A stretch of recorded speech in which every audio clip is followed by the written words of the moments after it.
Images de violences que nous avons pu découvrir tout le week-end dernier, des violences en marge des manifestations de Paris et de Sarcelles. Des manifestations pro-palestiniennes qui évidemment font encore ce soir la une des médias français, notamment du quotidien Le Parisien, qui évoque ces émeutes violentes après les manifestations pro-palestiniennes qui ont été évidemment toutes condamnées par la classe politique française. On en parle évidemment du côté du Huffington Post avec Manuel Valls qui évoque notamment ces affrontements autour d'une synagogue à Sarcelles intolérables selon le Premier ministre.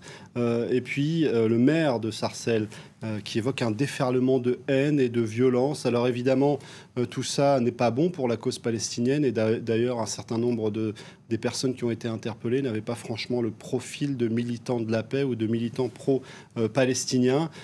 Du côté du Point, on évoque ces habitants de Sarcelles abasourdis par les violences. Un article qui évoque aussi la LDJ dont on a déjà parlé, la Ligue de défense juive, qui avait été montrée du doigt pour ses provocations rue de la Roquette lors d'une précédente manifestation qui, elle, était autorisée. Cette fois-ci, un certain nombre de ses membres étaient aux abords de cette synagogue. Alors pour certains, la LDJ, évidemment, attise encore un peu plus les tensions. Et ce député communiste évoque peut-être la nécessité d'interdire ou de dissoudre administrativement la LDJ. Mais en tout cas, les condamnations sont unanimes.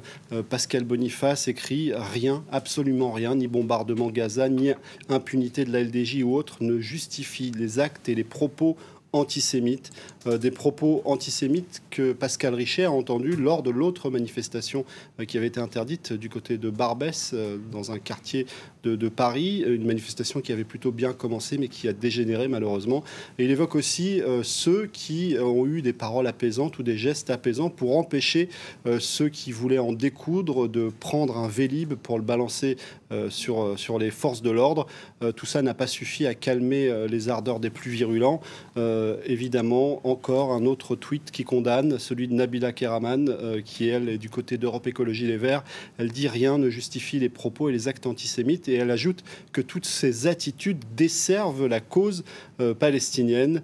Et puis, du côté de l'Express, on va évoquer ces erreurs, les erreurs des médias qui ont été assez nombreuses, relayées ou plutôt ici évoquées sur le site internet, notamment celui de la radio Europe 1 qui donne un chiffre un petit peu fantaisiste. Elle évoque une centaine de manifestants dans la capitale alors que la police évoquait entre 1500 et 2000 alors qu'on sait que la police a tendance à avoir une fourchette basse. Et puis il y a aussi ce tweet ou plutôt ce texte du Figaro qui a trop rapidement parlé d'une synagogue brûlée, ce qui n'était pas le cas. Elle avait été attaquée, mais elle n'a pas brûlé. Et puis, ce message de Frédéric Aziza, un journaliste qui a été très critiqué, il est même devenu un peu la risée du web, en utilisant une image de manifestation en Iran pour évoquer un pacifiste, entre guillemets, pro-Hamas en pleine action contre un fonctionnaire de police à Sarcelles.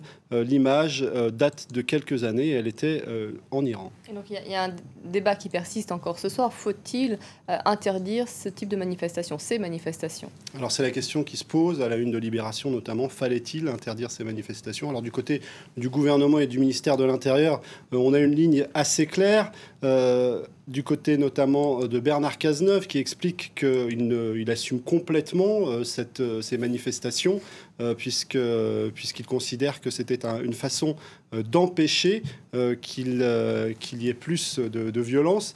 Mais en tout cas, certains, du côté de la classe politique, à droite notamment, comme Yves Gégaud, dénoncent une provocation du gouvernement en maintenant cette interdiction. On a attiré peut-être les plus virulents et les plus violents. C'est peut-être aussi le point de vue d'Yann Galu, qui est à la gauche de la gauche. Il incarne le mouvement La Gauche Forte. Il dit le résultat de la manif à Paris, c'est qu'il vaut mieux encadrer qu'interdire. Aucune violence à Marseille et ailleurs.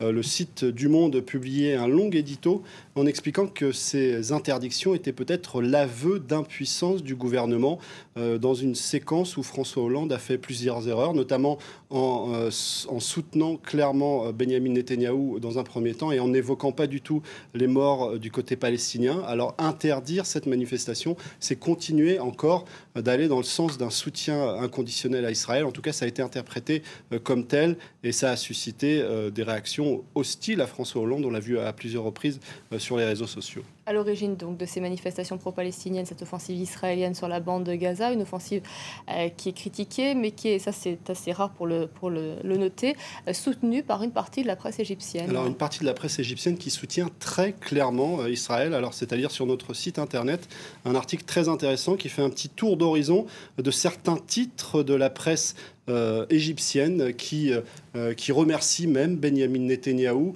des discours très positifs à l'égard du voisin israélien, au point que du côté d'Israël et des médias israéliens, on a même utilisé des extraits de ces discours pour expliquer que l'Égypte était un allié et qu'il soutenait la politique d'Israël.